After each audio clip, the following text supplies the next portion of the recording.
Hemos pedido al doctor Daniel Zaragoza que nos auxilie complementando los temas de anestesia y oncología que se han programado para el día de hoy, y él nos va a hacer el favor de presentarnos el tema del manejo perioperatorio de pacientes sometidos a quimioterapia intraperitoneal hipertérmica. Estas son unas nuevas modalidades de quimioterapia. Tienen muchísimas particularidades, muchísimas dificultades en el manejo, y yo creo que considerando que es el módulo, viene perfectamente pertinente para que tengamos nosotros la información y podamos comentar con el doctor las particularidades de este método terapéutico. Gracias, doctor.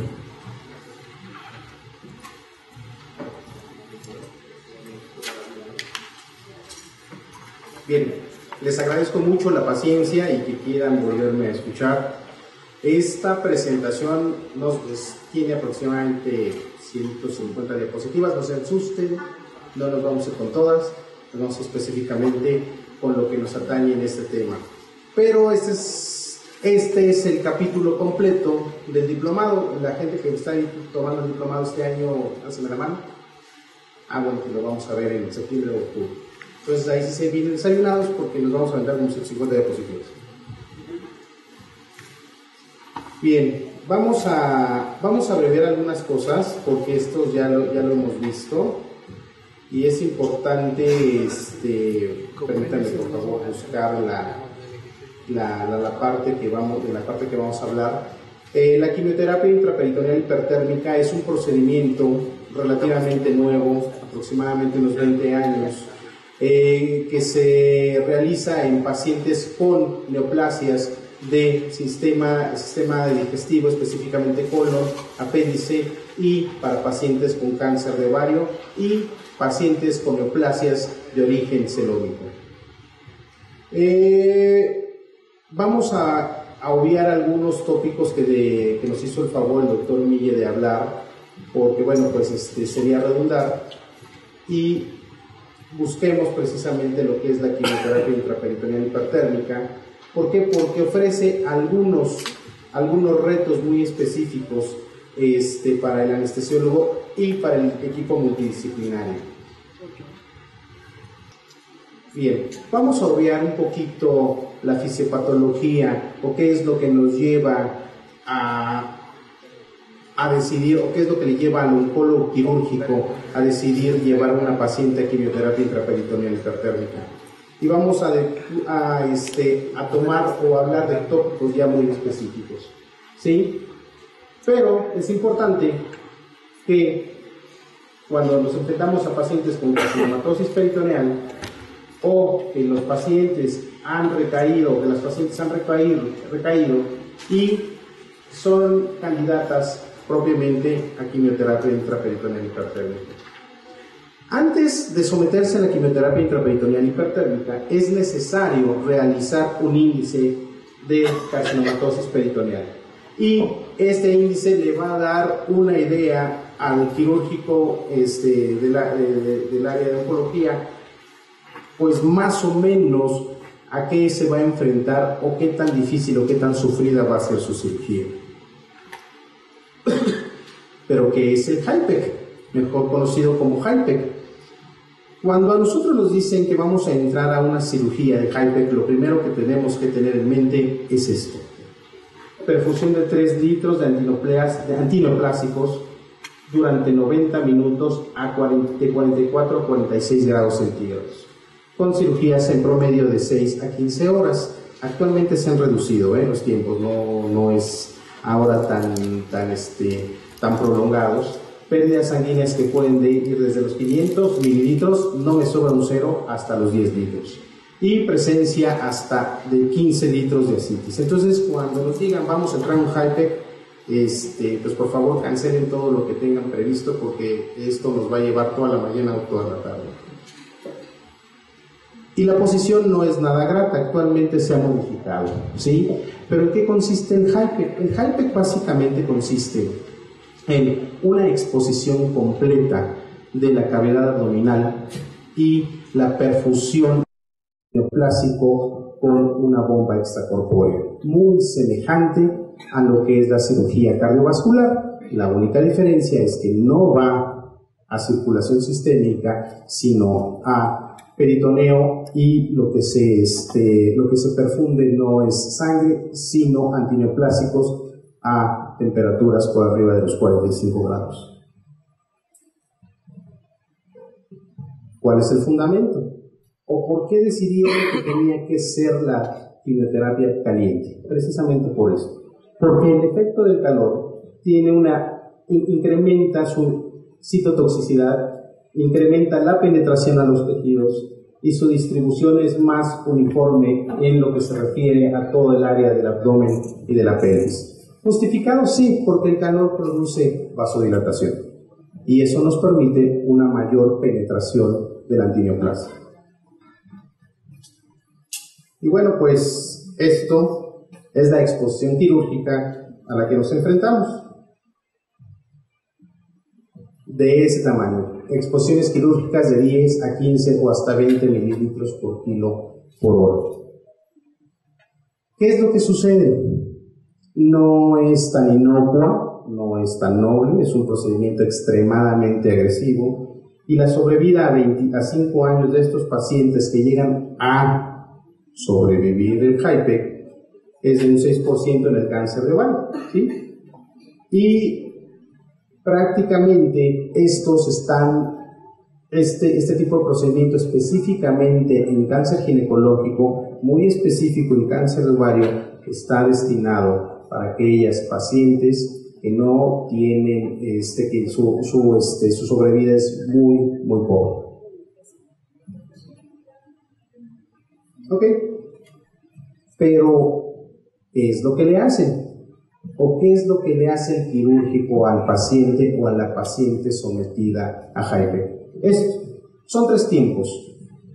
Un primero, sí, que es resección de los implantes macroscópicos, una citorreducción completa, colecistectomía, esplenectomía, perinectomías parietal y visceral a nivel de pelvis, a nivel subdiafragmático, ligamento triangular, cápsula de Gleason o mentectomías. Prácticamente ese abdomen se queda limpio. Y este es el tiempo más prolongado.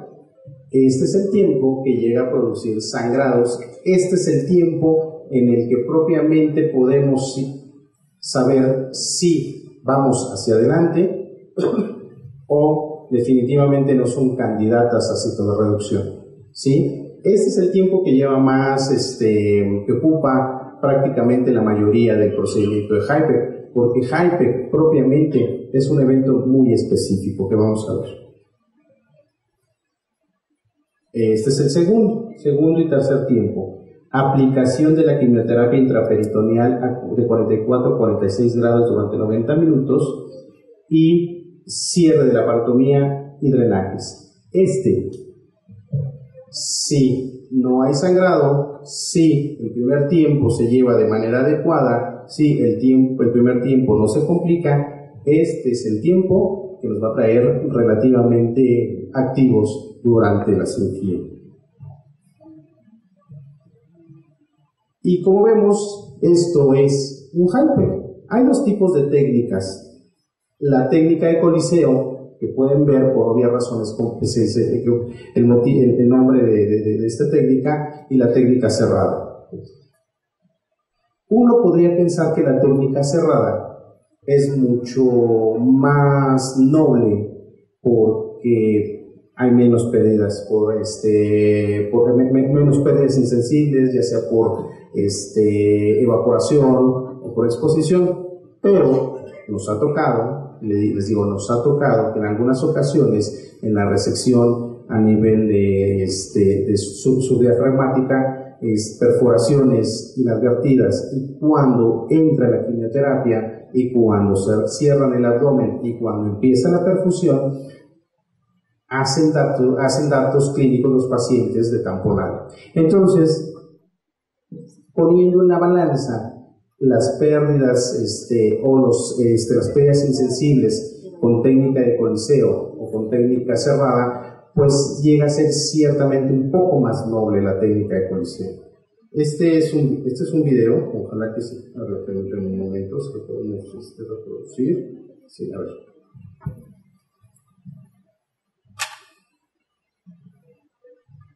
Bueno, no se puede reproducir. Que ejemplifica claramente lo que sucede en el tiempo del hype, ¿sí? En el tiempo de la quimioterapia. ¿Y a qué nos vamos a enfrentar en el tiempo de la quimioterapia? Ahora lo vamos a ver. A esto. A temperaturas de soluciones por arriba de los 46 grados, ¿sí? A lo que conocemos como una respuesta inflamatoria sistémica de 90 minutos, a prácticamente a un cuadro clínico muy semejante a un golpe de calor, a hipertermia central. ¿Por qué? Porque básicamente tenemos la cavidad abdominal llena de solución, prácticamente por arriba de los 44-45 grados. ¿Qué es lo que debemos de tener en cuenta? ¿Sí? Que nuestros requerimientos hídricos van a ser extremadamente elevados y entrar un poquito en controversia de si o no realizamos hemotransfusión en estos pacientes. En estos pacientes, por el grado de las pérdidas hemáticas, sí llega a ser factible por la necesidad de transporte de oxígeno. Y en este caso, también requerir de albúmina, porque prácticamente estamos arriba de 15 mililitros por kilo por hora de nuestros requerimientos basales. Y nos lleva a un síndrome de respuesta inflamatoria sistémica transitorio, pero es un síndrome de respuesta inflamatoria sistémica.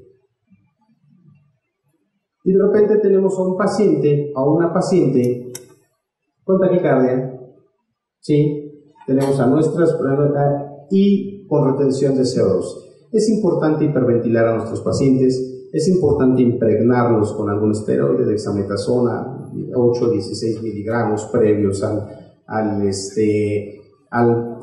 evento propio del HIPEC. Es importante mantener gastos urinarios de 400 mililitros por hora propiamente en el HIPEC. Es importante mantener la normotermia a nivel central en el HIPEC, ya sea con medios físicos o con tratamiento farmacológico. ¿Qué es lo que vamos a hacer? Podemos colocar una sonda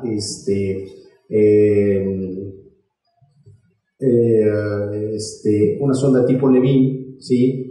Obviamente vamos a tener un control estricto urinario y eso nos permite infundir soluciones frías a la vejiga o al estómago en dado caso de que la hipertermia sea ciertamente reactiva, y obviamente pedir al perfusionista detener la quimioterapia e infundir soluciones frías. Es importante tener en cuenta como parte del procedimiento anestésico estos factores para tener muy controlado a nuestro paciente. Es obviamente necesario contar con una vía central para la infusión de aminas. Es importante tener 2 vías de calibre grueso, 14 o 16, que nos permitan precisamente la infusión de soluciones a gran velocidad. ¿Y a qué nos enfrentamos? ¿Sí? A nivel respiratorio, a disminución de la capacidad residual, a riesgo de broncoaspiración, hipoxia, hipercarbia e incremento de la presión alveolar cuando hablamos de técnica cerrada. Es por eso que desde el punto de vista respiratorio y cardiovascular, en la mayoría de las ocasiones es preferible hablar de técnica de pulseo o técnica abierta. Y bueno, ¿qué es lo que pasa a nivel cardiovascular? Recambio masivo de líquidos, aumento del gasto cardíaco, disminución de las resistencias vasculares periféricas, disminución, obviamente a expensas de frecuencia, disminuye la fracción de eyección, presencia de arritmias, ya sea supraventriculares por la hipertermia e inclusive por alteraciones hidroelectrolíticas que se llegan a presentar. Riesgo precisamente de falla cardíaca congestiva en la reanimación enérgica, efecto de tamponade, como les decía, por infiltración de la solución antineoplásico hacia el tórax. Esto ya lo vimos, creo que me regresé. Alteraciones renales y metabólicas, ¿a qué nos vamos a enfrentar? Estos pacientes es muy importante cuidar la función renal, ¿sí? No es el perro el mejor amigo del hombre, es el riñón el mejor amigo del hombre y obviamente de la mujer, y es importante cuidar la función renal, mantener gastos urinarios por arriba de 400 mililitros por hora durante el procedimiento del HIPEC. Es importante, ¿por qué? Porque los pacientes tienen un riesgo elevado de hacer falla renal aguda en el posoperatorio inmediato, ¿sí?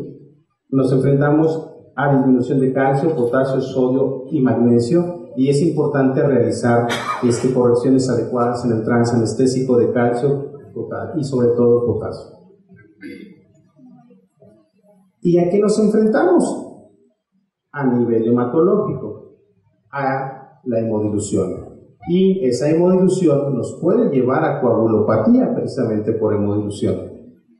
Es por eso, y obviamente el síndrome anémico agudo secundario, es por eso que debemos de garantizar el transporte de oxígeno, es por eso que debemos de cuidar de manera estrecha la coagulación. Es por eso que vale la pena tomar controles en el transoperatorio para saber en dónde estamos parados y hasta dónde podemos llegar para evitar caer en la coagulopatía por hemodilución. ¿Sí? Y bueno, ¿qué es lo que vamos a hacer nosotros como anestesiólogos cuando nos enfrentemos a una paciente que se va a someter a quimioterapia intraperitoneal hipertérmica? Pues vamos a tener muy en cuenta esto: una reposición hídrica enérgica, ¿sí? Un mantenimiento del gasto urinario, una tensión arterial media constante por arriba de 60 milímetros de mercurio, un gasto cardíaco adecuado, ¿sí? A expensas de un buen volumen latido, de un buen promedio de producto presión-frecuencia, y sobre todo esto, normotermia central. Es importante y soy enfático en esto: normotermia central. Y bueno, ¿a qué nos enfrentamos en el transquirúrgico y en el posoperatorio inmediato? Falla renal, acidosis metabólica, sangrado, falla orgánica múltiple que puede darse, coagulopatía dilucional y muerte. Afortunadamente, los casos que se han realizado en el Instituto Nacional de Cancerología, pues ninguno ha llegado a esto. Pero sí ha habido pacientes, obviamente, que han llegado a la falla renal, sí ha habido pacientes que han llegado a la acidosis metabólica y obviamente a la coagulopatía dilucional. Es también importante decir que, bueno, la experiencia a nivel nacional, sobre todo este tipo de procedimientos, es relativamente joven, porque no hace mucho se empezó a realizar este tipo de procedimientos quirúrgicos. El primer paciente al cual se le realizó un HIPEC fue en la ciudad de Oaxaca, en el Hospital Regional de Alta Especialidad de Oaxaca, y básicamente pues les ha ido muy bien, a pesar de que nos hemos aventurado precisamente a dar este tipo de tratamientos. Y a esto nos enfrentamos al sangrado, como lo mostraba el doctor Emilio Villa en su plática anterior. Estos son contenedores de 1 galón y estos son de un paciente. Estamos hablando de 2, casi 3 galones de sangrado. Esto no tiene presión, es continuo.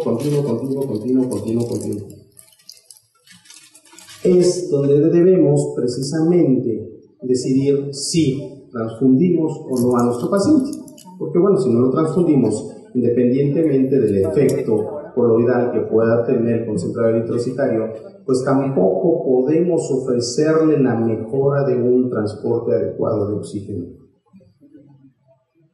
Porque si de repente sangran, y de repente pues no sé dónde lleguen a andar estos pacientes, porque pues la entropía pues no sé si andaba por aquí la paciente o no, pero siguen a sangrar, y cuando sangran pues obviamente debemos adecuarnos y debemos de tratar de mantener tensión arterial media, gasto cardíaco, volumen latido.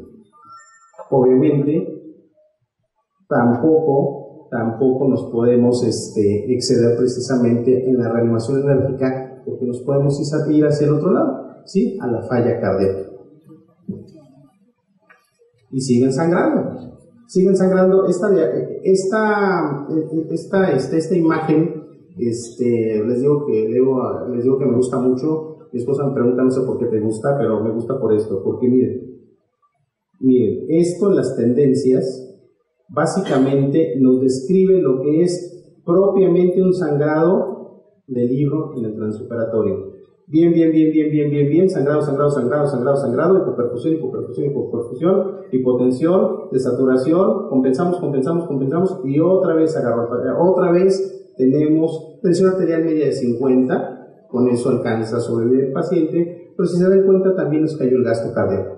Es una imagen de una hipovolemia del libro.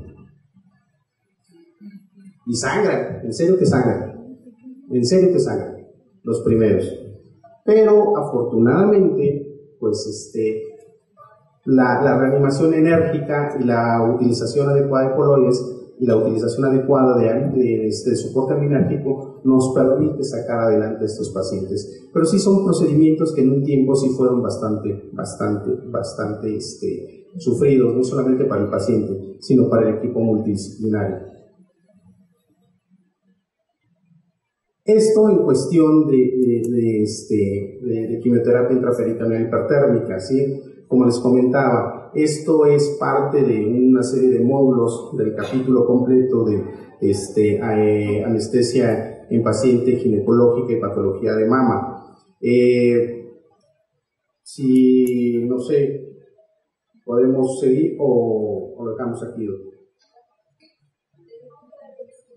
10 minutos, ok. Pues, ¿qué es lo que vamos a hacer? Vamos a seguirnos un poquito 10 minutos. Tromboprofilaxis, ¿qué es lo que nos interesa? El paciente oncológico, como bien lo dijo y de manera atinada el doctor Emilio Mille, el paciente oncológico es trombogénico de esencia, y de las patologías oncológicas con mayor índice trombogénico en mujeres es el cáncer de ovario, ¿sí? Aunque no lo crean, esa es una mujer, aunque no lo crean, esa es la pierna de una mujer, y la enfermera que está en esa diapositiva pues tiene la misma talla que yo. Entonces más o menos hagan el cálculo de la trombosis que hizo esa mujer precisamente con un cáncer de ovario, ¿sí? Efectivamente, también como lo comentó el doctor Emilio Mille, cuando hay una trombosis espontánea en algún paciente aparentemente sano, ese paciente ya trae de lleno 30% de probabilidades de tener una neoplasia, ¿sí? Obviamente no podemos decir que es trombosis espontánea igual a cáncer, pero sí definitivamente por factores de proliferación vascular, por lesión vascular directa, por agresión directa a los tejidos, son susceptibles los pacientes de hacer trombosis, y específicamente y de manera muy enfática los pacientes con cáncer de ovario. Y bueno, esto ya lo hemos visto, lo conocemos desde la facultad, lo que es el sistema de hemostasia primaria, hemostasia secundaria, que es prácticamente lo mismo que nosotros aprendimos de cascada intrínseca, cascada extrínseca, pero aplicado ya a nivel celular y a nivel de factores de coagulación. ¿Ahí está? Ese es el modelo que conocemos actualmente de la cascada de la coagulación.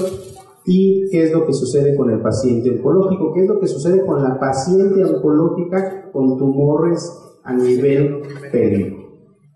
Pues siempre y toda la vida van a estar con un riesgo elevadísimo de realizar alteraciones de la coagulación. ¿Sí? Es muy importante tener en cuenta esto. ¿Por qué? Porque nos vamos a enfrentar precisamente al dilema de regional, heparina bajo peso molecular, le pongo, le aplico, no lo hago, me guardo la anestesia regional. Es un dilema muy socorrido en el paciente oncológico, pero vamos a ver que sí se puede heparina de bajo peso molecular, y sí se puede anestesia regional, y sí se puede algunos otros medios físicos y farmacológicos para disminuir el riesgo de trombosis. Y esto es lo que nos condiciona precisamente alteraciones a nivel,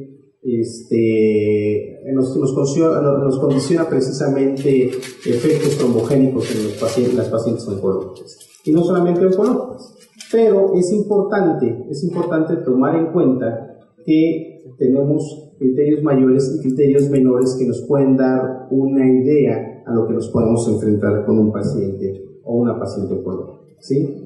Y esto es a lo que quería llegar, ¿sí? 33% de los pacientes que nosotros atendemos no tienen esquema o no tienen ningún tratamiento para prevención de trombosis. Y esto es muy importante y es nuestra responsabilidad verificar si lo tienen o no lo tienen e iniciarlo, porque no si es necesario, claro que es necesario, ¿sí? Y es importante todo esto, ¿por qué? Porque en el paciente oncológico que llega a ser un cuadro trombótico durante su tratamiento del cáncer, su sobrevida se disminuye a menos de un año. Es importante cuidarlos. ¿Por qué? Porque me ha tocado a mí preguntar, oye, ¿te acuerdas de la paciente que se operó de cáncer de ovario, que sangró y que nos costó muchísimo trabajo a ti y a mí sacarla? ¿Cómo va? ¿Por qué cree que se infartó? ¿Cómo que se infartó si se dio de alta hace apenas una semana? No, seguramente esa paciente hizo una tromboembolia pulmonar. Entonces es importante cubrir a estas pacientes hasta 90 días después de la cirugía, ya sea con medios físicos o medios farmacológicos, ¿sí? Y cuesta mucho dinero. Es más caro tratar secuelas de una tromboembolia o una trombosis venosa profunda que inclusive un infarto de miocardio o un evento vascular cerebral. Entonces prevenirlo pues ahorra dinero, no solamente a la institución sino al paciente o a la paciente, ¿sí?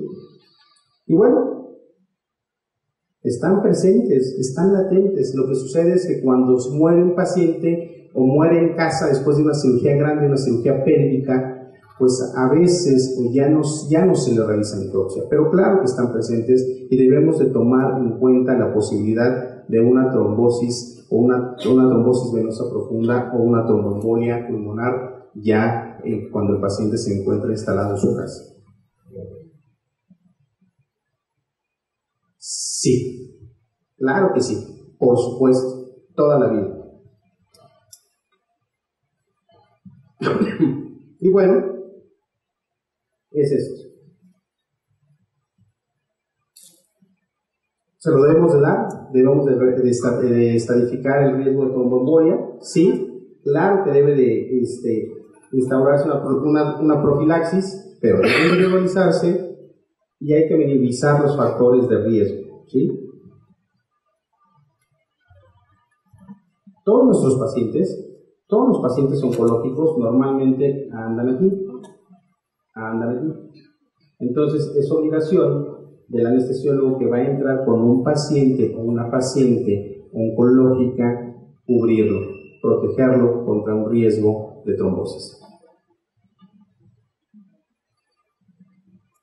¿Cómo lo podemos hacer? No solamente con medicamentos, teniendo una buena hidratación de nuestro paciente, corrigiendo adecuadamente nuestro ritmo cardíaco, tratamiento antibiótico, en dado caso de que fueran pacientes obstétricas, suspensión de tratamientos hormonales, reducción de tiempo anestésico quirúrgico, ¿sí? Y realizando una historia clínica adecuada de trombosis. ¿Por qué? Porque de repente tenemos pacientes que van a entrar a cirugía y las han operado 3, 4, 5 veces, de esos pacientes que viven más en un hospital que en su casa. Y al preguntarles si después del procedimiento anestésico, después de la cirugía han tenido problemas, y de repente les comentan, sí, de repente a veces en mi casa me ha dolido el pecho, me he desmayado, de repente se me salgo y las piernas me quedan como elefante.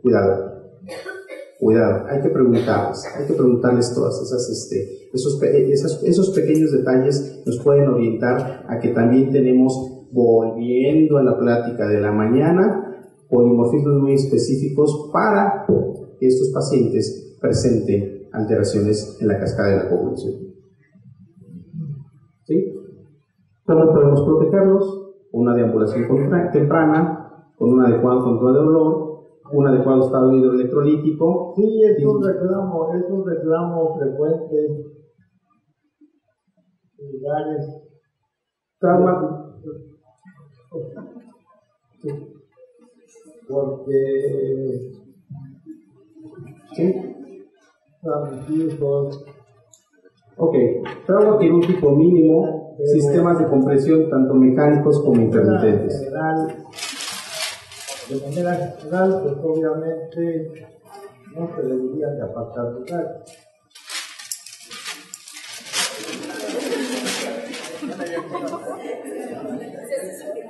Miren,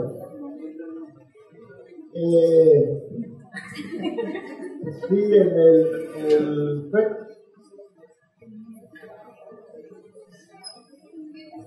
bueno, creo que ya, ¿verdad? Creo que el inconforme ya encontró consuelo. miren, No.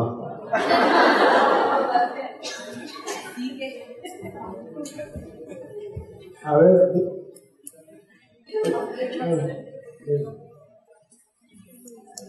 Yo creo que ya, ¿verdad? Por fin, bueno, no era la idea esa, pero bueno, por lo menos encontramos la manera de tenerlos. el día de hoy no va a venir mi esposa ni mis hijos. Así que siéntese aquí, oiga. Ok, bueno, vamos a continuar. ¿Qué es lo que vamos a ver rápidamente? Porque creo que esto ya se está convirtiendo en un show casi cómico, pero bueno. No todos los pacientes se les debe anticoagular de la misma manera. Hay indicaciones específicas o contraindicaciones específicas para anticoagulación. Y aquí las tenemos, son bastantes. Les voy a dejar la presentación para que las tengan a la mano. ¿Sí? Tenemos recursos farmacológicos varios, heparinas no fraccionadas. ¿Sí? Aquí es importante tomar en cuenta que con heparina no fraccionada y con un aclaramiento de creatinina menor de 30 mililitros se debe disminuir a menos de 20 miligramos o su equivalente por día la heparina. Inhibidores activos del factor 10 de la coagulación, ¿sí? Y las heparinas de bajo peso molecular, que es, pues yo creo que nuestra arma diaria de batalla, ¿sí? Anticoagulantes orales, esos básicamente pues no los utilizamos nosotros, en promedio de 5 a 7 días prácticamente, para estar seguros de cualquier riesgo, tanto a nivel de hematoma espinal como de sangrado. Es importante tenerlos suspendidos y hacer el cambio adecuado de heparina de bajo peso molecular. Y bueno, aquí hay una tabla que me agrada mucho y que es un momento dado, se las voy a dejar para las indicaciones de la anticoagulación. La plática va bastante prolongada, pero bueno, pues hasta aquí me gustaría darles las gracias. Y bueno, pues nos vemos en el capítulo de anestesia para paciente ginecológica para el diplomado de ESMAD. Les agradezco mucho su atención.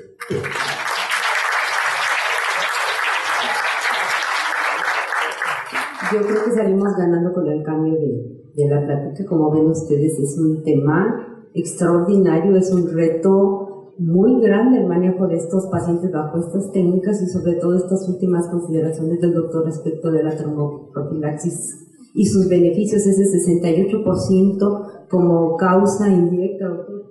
Impresionante, impresionante. No sé si tengan alguna pregunta para el doctor. ¿Ninguna? Bueno, doctor, le agradecemos doblemente el habernos auxiliado a destacar la plática y sobre todo lo brillante de su ponencia. Muchas gracias, doctor.